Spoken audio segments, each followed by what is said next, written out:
নবীদের তাহলে তো আমার জামাটাও খুলতে হবে। কেমন মায়ার নবী আমার, নবী পাশ নবী জামাটা খুলতে গিয়া পেছন দিক থেকে যখন উঠাইতে শুরু করলেন, নবীজির পিঠ মোবারক খালি হওয়া শুরু হলো। নবী জামা খুলবেন এমন টাইমে ওই সাহাবী একটা দৌড় দিয়া পেছনে গেছে। রহমতের নবীর গর্দানের নিচে মোহরে নবুয়ত লাগানো ওই সাহাবী দৌড়াইয়া গিয়া মোহরে নবুয়তে চুমা খাইয়া নবীর কদমে বলে, নবী মাফ করে দেন, বেয়াদবি করে ফেলেছি। মায়ার নবী কয়, সাহাবী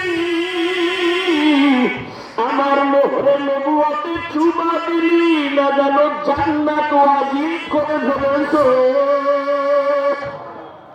জান্নাত ওয়াজিব। ও চার গাছ এলাকার মা বোনেরা, ও কলিজার যুবক, ও আমার বৃদ্ধ বাবাজি, কয়দিন বাহাদুরি করবা? এখানে আমি বয়ান কি করব জানি না।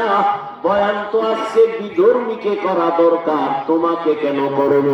কারণ তুমিও মুসলমান, আমিও মুসলমান, তোমার আমার আল্লাহ এক, তোমার নবী আমার নবী এক, তোমার কালেমা আমার কালেমা এক, তোমার কোরআন আমার কোরআন এক, তোমার কাবা আমার কাবা এক, তোমার আমার ধর্ম এক, তোমার আমার আল্লাহ দুই না এক।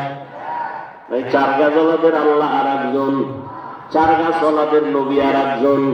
সহজ কথা বুঝেন তো? তোমাদের যুবক বাবারা খেয়াল করো, তোমরা যে আল্লাহ মানো আমিও সে আল্লাহ মানি, তোমরা যে নবীর উম্মত আমিও সে নবীর উম্মত। তোমার আমার আল্লাহ এক, নবী এক, কোরআন এক, কাবা এক, ধর্ম এক, কালেমা। বিদায় বেলা তোমার আমার কাফনের সংখ্যা হবে, পুরুষের 3 কাফন, মহিলাদের হবে 5টা কাফন, কালার হবে আলাদা,